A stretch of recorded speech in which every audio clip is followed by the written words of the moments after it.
Ļoti cienījamā Saeimas priekšsēdētājas kundze, ļoti cienījamā ministra prezidentes kundze, cienījamie deputāti, dāmas un kungi.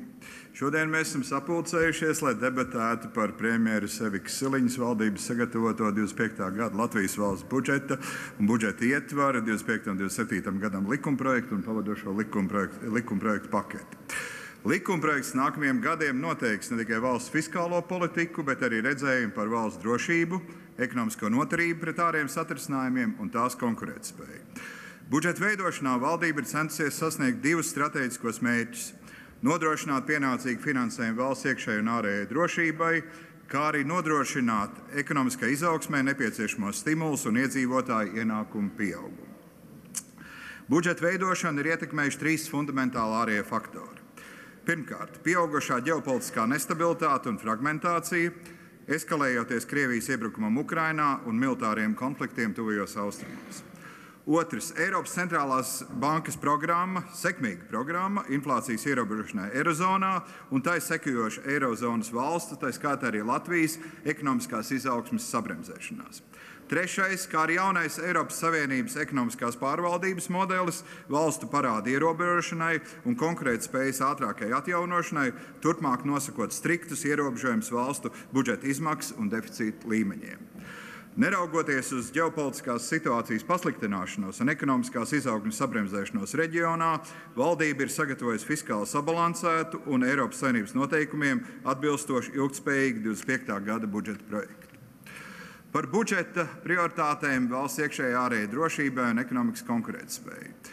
Godātie deputāti, šodien rit Krievijas asiņainā iebrukuma Ukrainā 980. diena. Krievija turpina palielināt militāros izdevumus. Publiski izskanējis, ka 2025. gadā tā plāno par 30% palielināt savus militāros un aizsardzības tēriņus.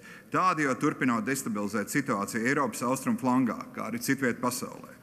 Arvien lielāku finanšu resursu novirzīšanu aizsardzībai un drošībai redzam arī Eiropā un NATO dalību valstīs. Šogad jau 23 sabiedrotie velta vismaz 2% no IKP savai aizsardzībai. Valdība savas darbības deklarācijā bija apņēmusies nodrošināt valsts aizsardzības budžetu 3% apmērā līdz 27. gadam. Jau šogad tie sasniegs 3,5% no IKP, kas ir viens no lielākajiem NATO valstu ieguldījumiem savā aizsardzībā un kolektīvajā drošības sistēmā. Mēs stiprināsim ne tikai savu ārējo, bet arī iekšējo drošību, sniedzot atbalstu iekšlietu dienesta darbinieku atalgojumam, kas ietver sevī algu pieaugumu un piemaksas dienesta darbiniekiem. Apzinoties, ka Ukraiņu tauta cīnās ne tikai par savu brīvību, bet arī par mūsu visu kopējām vērtībām, Latvija ir skaidri iestājusies par atbalstu Ukrainai līdz tās pilnīgai uzvarai karā pret agresoru valsti. Šī gada izskaņā Latvijas palīdzība Ukrainai kopējais apjoms pārsniegs 850 miljonus eiro.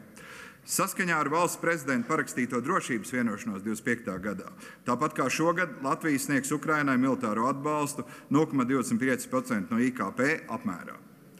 Tāpat valdība turpinās sniegt visu veidu atbalstu Ukrainas civiliedzīvotājiem. Mēs turpināsim aktīvi atbalstīt Ukrainu, kā arī iedrošināsim citas valstis būt apņēmīgākām un nebaidīties no Krievijas sarkanām līnijām. Mēs zinām, ka Krievija izmanto un pakļauj bailīgos, bet respektē spēku, apņēmību un nepiekāpību. Mēs nevaram atļauties būt noguruši no ziņām par karu. No kara iznākuma ir atkarīga Latvijas un Eiropas drošība. Tādēļ mūsu interesēs ir turpināt kolektīvi ierobežot Krievijas militārās spējas. Tikpat būtiski kā stiprināt valsts drošību ir nodrošināt valsts ekonomikas noturību, konkurētspēju un iedzīvotāju dzīves līmeņa pieaugumu. 25. gada budžeta projektā valdības sadarbībā ar sociālajiem partneriem ir iesniegusi plašas darbspēka nodokļu izmaiņas, kuras nodrošina darbspēka nodokļu konkurētspēju Baltijas reģionā un dod papildus stimulu ekonomikas izaugsmei vismaz 0,3% no IKP apmērā katru gadu. Plānotās darbspēka nodokļu izmaiņas nodrošina ar būtisku ienākumu nevienlīdzības samazināšanu Latvijā. Par galvenajiem makroekonomiskiem rādītājiem. Pavasarī, sākot 25. gada valsts budžeta izstrādi, Finanšu ministrija aktualizēja makroekonomisko rādītāju prognozi 24. un 28. gadam. Tās ir izstrādātas ļoti augstas nenoteiktības apstākļos, un būtiskie negatīvie riski aizvien ir saistīti ar ģeopolitisko situāciju. Mazinājusies ar Latvijas ārējās tirsniecības partneru valstu izaugsmi. Inflācija un procentu likmēm saglabojoties augstākām ilgāku laiku nekā sākotnēji prognozēts. Jūnijā pārskatīts un apstiprināts makroekonomisko rādītāju prognozes, uz kurām balstīta budžeta izstrāde. Paredzēja, ka Latvijas IKP salīdzinājumās cenās šogad augs par 1,4%. Savukārt Latvijas bankas oktobrī atjaunotās prognozes šim gadam rāda IKP pieaugumu tikai 0,6% apmērā. Nākamajam gadam gan Finanšu ministrija, gan Latvijas banka šobrīd prognozē pieaugumu 2,6% apmērā. Kopumā pēdējos gados faktiskā izaugsme ir ar būtisku nobīdi no iepriekšējā gada prognozētās izaugsmes, un diemžēl līdz šim ir piepildījušies pesimistiskie izaugsmes scenāriji. Finanšu ministrija, veidojot budžeta ietvaru vidējam termiņam, neseno centrālās statistikas pārvaldes IKP datu revīzijas rezultātus savos aprēķinos nav iekļāvusi, jo tās tika publicētas laikā, kad budžeta process jau tika finalizēts. Pašreiz Finanšu ministrija veic izmaiņas makroekonomisko rādītāju datu bāzēs atbalstoši centrālās statistikas pārvaldes revīzijai. Par valsts budžeta galvenajiem rādītājiem. Nākamā gada valsts konsolidētā budžeta ieņēmumi tiek plānot 15,1 miljārdus eiro, savukārt izdevumi 17,1 miljārdu eiro apmērā. Salīdzinot ar 24. gadu budžetu, tie ir par 583 miljoniem eiro lielāki, un izdevumi par 877 miljoniem eiro lielāki. Pamatbudžetā plānot ieņēmumi veido 10,2 miljārdus, bet izdevumi 12,7 miljārdus. Speciālā budžetā ieņēmumi plānoti 5,2 miljārdu eiro, bet izdevumi 4,7 miljārdu eiro. Budžeta deficīts 25. gadā plānots 2,9% apmērā no IKP. Cienījamie kolēģi, par jauniem Eiropas Savienības fiskālajiem noteikumiem. 25. gada budžets ir veidots ievērojot fiskālās atbildības principus. Šogad spēkā stājās jauns Eiropas Savienības pārvaldības modelis, kas būtiski maina līdzinējos spēles noteikumus. Papildus 3% budžeta deficīta un 60% valsts parāda kritērijiem ir ieviests maksimālais valsts izdevumu pieauguma noteikums, ko Eiropas komisija aprēķina katrai dalībvalstī atsevišķi. Ieviešot šo nosacījumu, Eiropas komisija ir vēlējusies stiprināt vidējā termiņa budžeta plānošanu un vidējā termiņa budžeta sasaisti ar katras valsts politisko ciklu. Turpmāk, ja ekonomika attīstīsies vājāk nekā prognozēts, ieņēmumi būs mazāki, deficīts lielāks, izdevumi nebūs jāmazina. Tā ir laba ziņa. Tomēr noteikums ir simetrisks. Ja ekonomika aug straujāk nekā plānots, ieņēmuma plūsma ir lielāka un deficīts mazāks, tas nedod pamatu palielināt izdevumus. Atskaitot izdevumus no ieņēmumiem, tiek stiprināta vidējā termiņa plānošana, sniedzot skaidrību par valsts finansiālām iespējām nākamā politiska cikla laikā vai turpmākajiem 4 gadiem. Jāatzīmē gan, ka minētie noteikumi ir spēkā tik tālu, kamēr deficīts nepārsniedz 3% no IKP. Ja tas tiek pārsniegts, turpmāko rīcību nosaka Eiropas komisijas pārmērīga budžeta deficīta ierobežošanas procedūra. Jau jūnijā Eiropas komisija oficiāli izteica brīdinājumu 7 valstīm un informēja par plāniem sākt pārmērīgu budžeta deficīta procedūru pret Franciju, Beļģiju, Itāliju, Ungāriju, Maltu, Poliju un Slovākiju. Vērtētas tika arī Somija un Igaunija, kas netika iekļauts to valstu skaitā, kurām izteica brīdinājumu. Tomēr abas valstis patstāvīgi veica būtiskas fiskālās politikas izmaiņas, tā skaitā samazināja izdevumus un palielināja nodokļus, lai sabalansētu savus budžetus. Cienījamie kolēģi, arī Latvijas budžeta deficīts laika posmā no 2020. līdz 2022. gadam pārsniedz 3% slieksni. 23. gadā budžeta gadu valsts noslēdz ar 2,4% deficītu. Plānojam, ka 25. gadā budžeta deficīts būtu 2,9% apmērā no IKP. Latvijas īstenotā atbildīgā budžeta un finanšu vadības politika līdz šim ļāvusi Latvijai konsekventi vadīt savus izdevumus. Arī turpmāk ir ļoti būtiski, ka mēs neredām papildus risku šīs 3% robežas pārsniegšanai. Atbilstoši budžeta ietvaru likumprojektam, izvirzām skaidru mērķi šo dinamiku mainīt. Sākot no 26. gada, mēs katru gadu plānojam samazināt deficītu, līdz 28. gadā tas sasniegs 2,1% no IKP. Tas ir svarīgi, lai saglabātu Latvijas kredītreitingu un paredzam valsts parāda apkalpošanas izdevumus. Tas nozīmē, ka priekšlikums otram lasījumam tieši vai pastarpināti caur ietekmi un ekonomiku, un tādēļ mēs nedrīkstam palielināt budžeta deficītu ne 25. gadam, ne sekojošiem gadiem. Budžeta deficīts tiek finansēts ar valsts parāda palīdzību.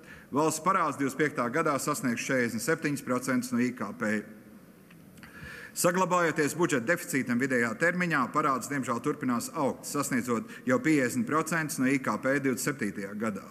Lai novērstu parādu pieaugumu ilgtermiņā, mēs esam izvirzījuši mērķi virzīties deficīta samazinājumu līdz 1% no IKP. Šo mērķi esam iekļāvuši fiskālās disciplīnas likuma grozījumos, kas iesniegti budžeta likuma paketē. Līdz ar to valdības sagatavotā budžeta likuma pakete nodrošina valsts parāda ilgtspēju un parāda samazināšanos līdz līmenim, kas mums atļautu pārdzīvot nākamās potenciālās krīzes. Par izdevumu samazināšanu. Budžeta un finanšu vadības likums nosaka, ka izstrādājot budžetu jāņem vērā nepieciešamība nodrošināt vispārējo ekonomisko līdzsvaru. Šajā gadā iezīmējas publiskā sektora atalgojuma pieauguma tempa pārsvars pār privātā sektora atalgojuma pieauguma tempu. Būtiski bija panākt, ka arī sabiedriskā sektorā nodarbināto ienākumu pirktspējas atgriešanos pēc augstā inflācijas perioda. Tomēr vidējā termiņā atalgojuma pieauguma tempi mums ir jālīdzsvaro.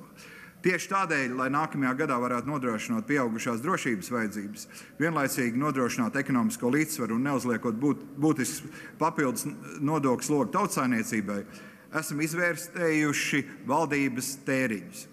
138 miljonu eiro izdevumi ir samazināti pārskatīšanas procesa rezultātā, kuri pārdalīti aktuālākām un efektīvākām programmām, un tas tika veikts vasarā ministrijām pārskatot savas programmas. Par 50 miljoniem eiro esam samazinājuši valdības preču tēriņus precēm un pakalpojumiem.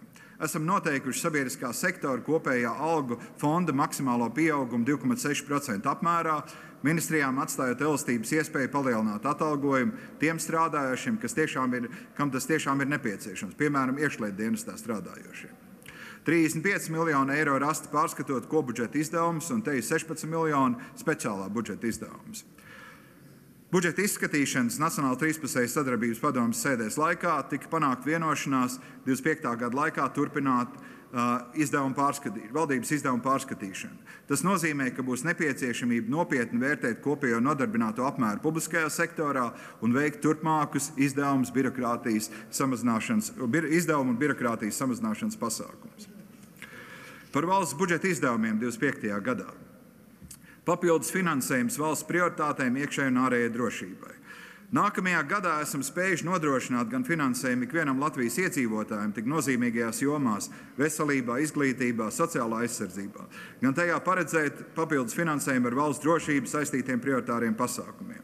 Satversmes tiesas spriedumu un likuma izpildes nodrošināšanai, neatkarīgajām iestādēm un ar nodokļu politikas izmaiņām saistītiem pasākumiem, kā arī Eiropas Savienības līdzfinanto projektu īstenošanai. Ar valsts drošību saistītiem prioritāriem pasākumiem 25. gadā esam plānojuši novirzīt būtiskāko daļu no papildus finansējuma 284 miljonus eiro. Lielākā daļa, jeb 167 miljonu eiro, paredzēta iekšlietu ministrijas programmām. Piemēram, iekšlietu dienestu un ieslodzījuma vietas pārvaldes amatpersonu ar speciālām dienestu pakalpojumiem, kā arī vidu nodokļu muitas policijas pārvaldes atalgojumu palielināšanai. Tāpat plānojam pagarināt, pastarpināt robežu apsardzes sistēmas darbības režīmu un nodrošināt valsts materiālo rezervu iegādi, atjaunāšanu un uzturēšanu. 65 miljonu eiro paredzētu Ukrainas civiliedzīvotāju atbalstam Latvijā. 25. gadā 90 miljonus eiro plānots piešķirt aizsardzības ministrijas pasākumiem. 23 miljonu eiro munīcijas krājuma papildināšanai un individuālā ekipējuma nodrošināšanai. 15 miljonu radaru iegādēji vēja parka attīstībai. 2,3 miljonu eiro militārā poligona Sēlijas attīstībai. 50 miljonu eiro atbilstoši paredzētu militāram atbalstam Ukrainai. Te visos resuros ir paredzēts atbalsts nepieciešamiem risinājumiem kiberdrošības stiprināšanai. Par skolotāju algām. Neskatoties uz budžeta ierobežojumiem, esam spējuši rast 30 miljonu finansējumu pedagoģu atalgojumu palielināšanai. Līdz ar to no 25. gada 1. janvāra pedagoģu atalgojums pieaugs par 2,6%. Veselības jomā budžetā pārvirzīts finansējums veselības aprūpes pakalpojumu, onkoloģijas un citu slimību ārstēšanai 21,6 miljonu eiro apmērā. Papildus 2,6 miljoni plānoti neatliekamās medicīniskās palīdzības dienesta pamatfunkciju stiprināšanai, tā skaitā gatavībai ārkārtas gadījumā. Pašvaldībām nākamajā gadā ir pilnībā kompensētas izdevuma samazinājums, kas saistīts ar darbspēka nodokļu izmaiņām. Visām pašvaldībām nākamgad izlīdzināto ieņēmumu pieaugums tiek plānots vidēji 10,4% apmērā.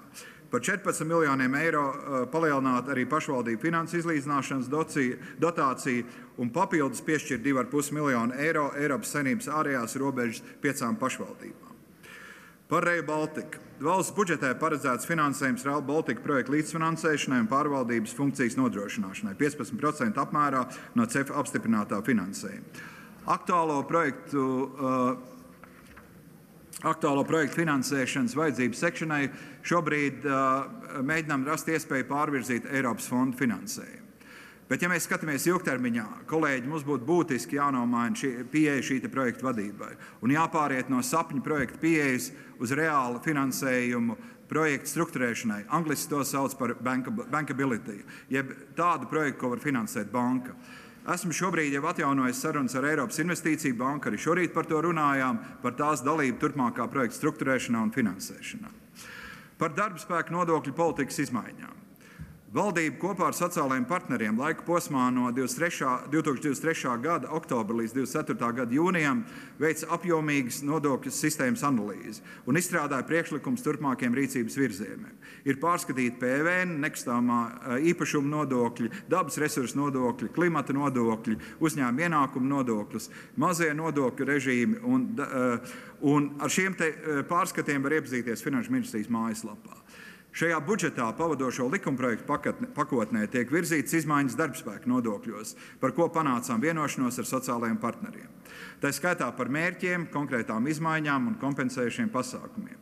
Pārmaiņas paredz modernu, eiropeisku un, kas ir būtiski, ļoti vienkāršu nodokļu sistēmu, kas līdzsvaro Latvijas konkurētspēju Baltijā un mazām ienākumu nevienlīdzību. Tās ļauj palielināt neto ienākumus vairāk nekā 90% strādājošo, ja visiem, kuru bruto alga līdz 4,000 eiro mēnesī, īpaši ar lielāko pieaugumu tieši darba ņēmējiem ar atalgojumu līdz 2,500 eiro mēnesī. Par nozīmīgākām izmaiņām.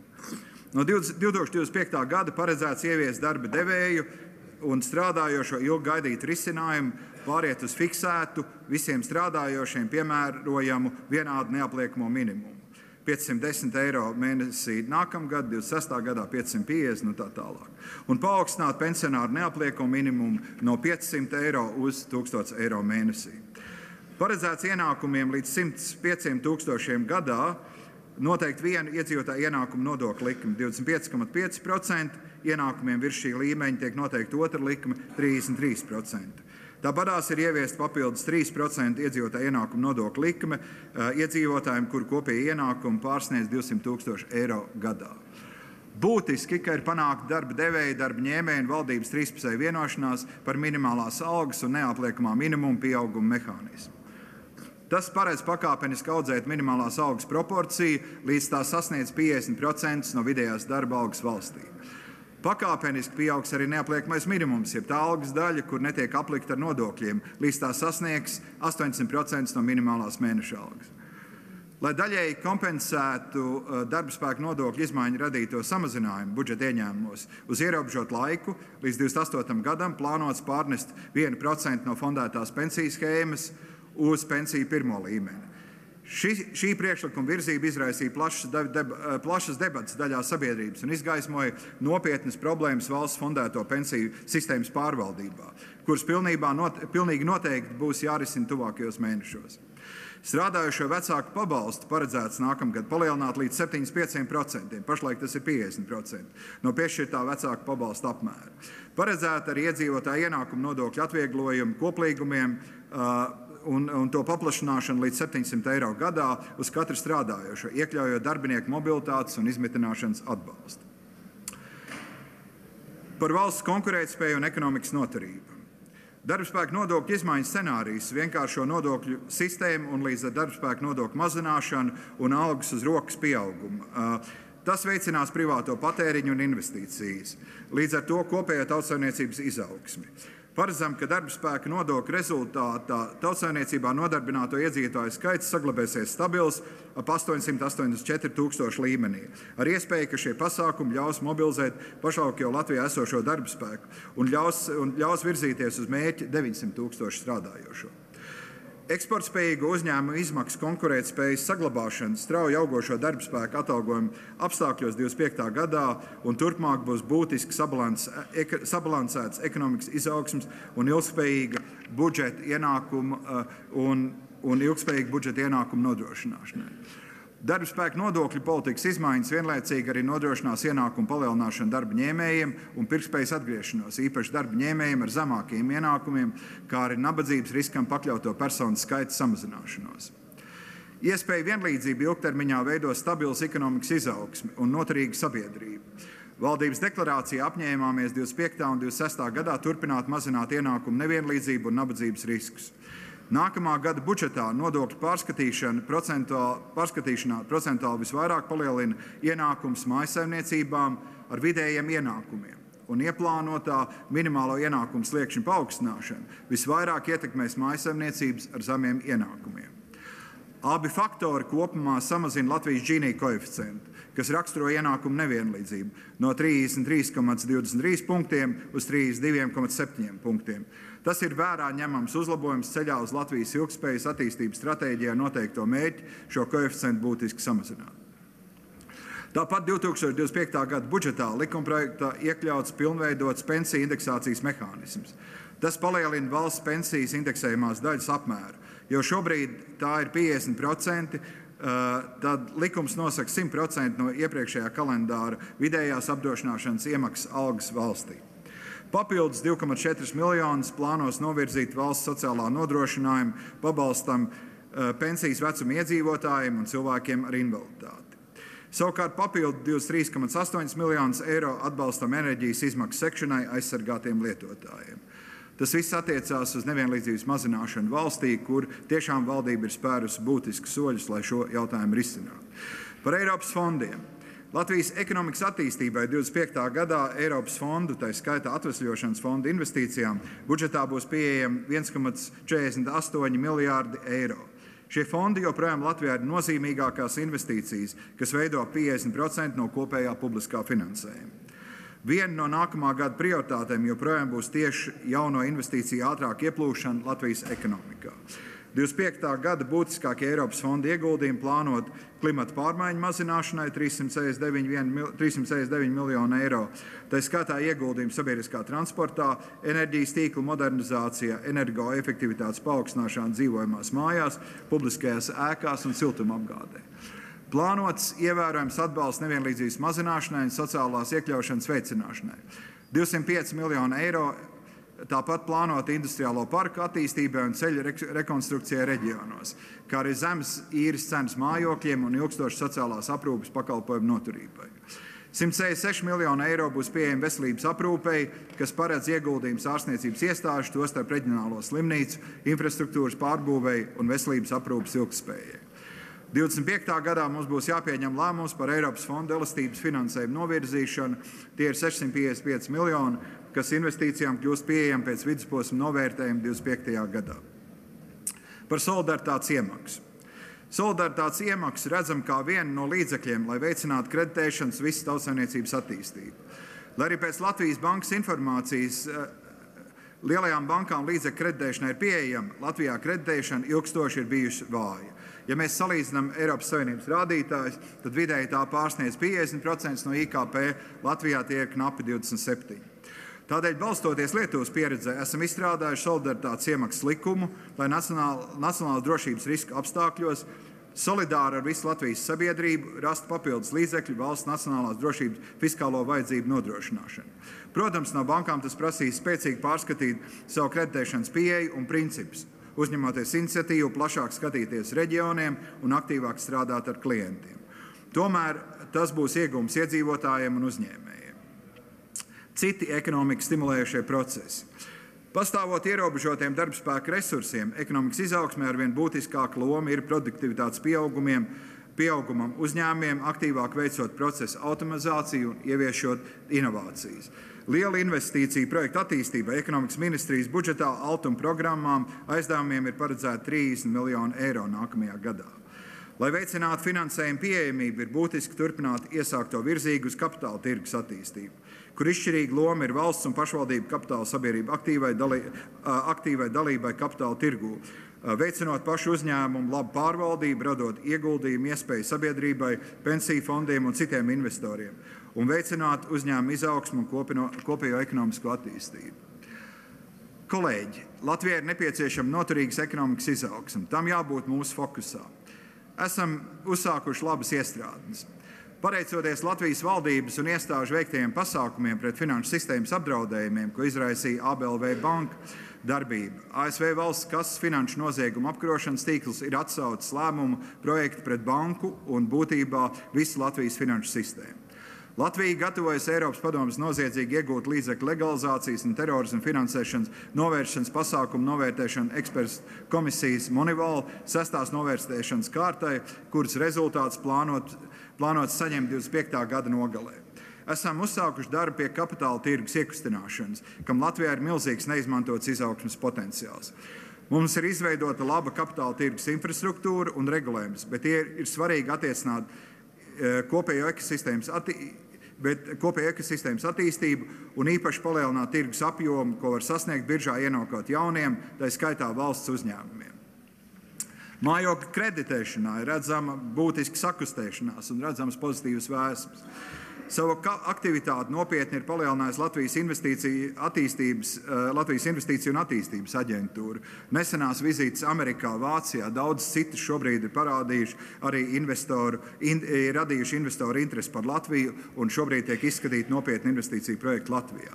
No vietas ir izkustējušies ar publiskās partnerības projekti. Kā vienu var minēt bez Ķekavas apveceļa, kas jau ir realizēts. Līdz 2030. gadam Latvijā paredzēts uzbūvēt ne mazāk kā 1000 pieejamas cenas īres dzīvokļus, un tam ir paredzēts vismaz 100 miljonu investīcijām, par ko mēs runājam ar Eiropas Investīciju banku. Budžeta pavadošo likuma projektā šodien ir iekļauta arī grozījumi zinātniskās darbības likumā. Ļoti svarīgi grozījumi, kuru pieņemšana tuvinās Latvijas Zinātnes universitātes reālam ekonomiskas sektoram un ļaus izmantot komercializācijas potenciālu sadarbībā ar nozaru uzņēmumiem. Manuprāt, nodrošinot plašāku un skaidrāku uzņēmumu un universitāšu sadarbību, mēs tuvināsimies Ziemeļvalstu ekonomiskās attīstības pieejai, kuras pamatā ir zinātnē un inovācijās balstīta ekonomikas izaugsme. 25. gada valsts budžets ir veidots ar redzējumu par valsts drošību, ekonomisko noturību pret ārējiem izsatricinājumiem un tās konkurētspēju. Kā ievadā minēju, budžeta veidošanā valdība ir centusies sasniegt divus strateģiskos mērķus – nodrošināt pienācīgu finansējumu valsts iekšējai un ārējai drošībai, kā arī nodrošināt ekonomiskai izaugsmai nepieciešamos stimulus un iedzīvotāju ienākumu pieaugumu. Abi šie mērķi šķiet ar budžetu ir sasniedzami. Tādēļ 25. gada budžeta likumprojekts, lai gan nospriegots, ir izveidots fiskāli atbildīgs, sabalansēts un ilgtspējīgs. No ekonomiskā viedokļa tas ir rūpīgi izstrādāts, lai līdzsvarot ilgtermiņu fiskālo stabilitāti ar neatliekamām šī brīža vajadzībām. Nobeigumā Saeimas kolēģiem vēlos teikt, ka šis budžets ir sagatavots uz daudzu sociālo vienošanās pamatu. Uz sociālām vienošanās starp valdību un darba devējiem, uz sociālo vienošanos starp valdību, darba devējiem un ārotbiedrībām. Tā skaitā skolotāju ārotbiedrību LISD, Latvijas studentu apvienību, pašvaldībām, Latvijas pašvaldību savienību. Visiem sarunu partneriem, nozaru ministrijām, iesaistītām institūcijām un finanšu ministrijai saku lielu paldies par šo budžetu sagatavošanu. Aicinu Saeimu šodien atbalstīt likumprojektu par valsts budžetu 25. gadam un budžeta ietvaru 25., 26., 27. gadam, kā arī pavadošo likumprojektu paketi pirmajā lasījumā. Paldies! Paldies!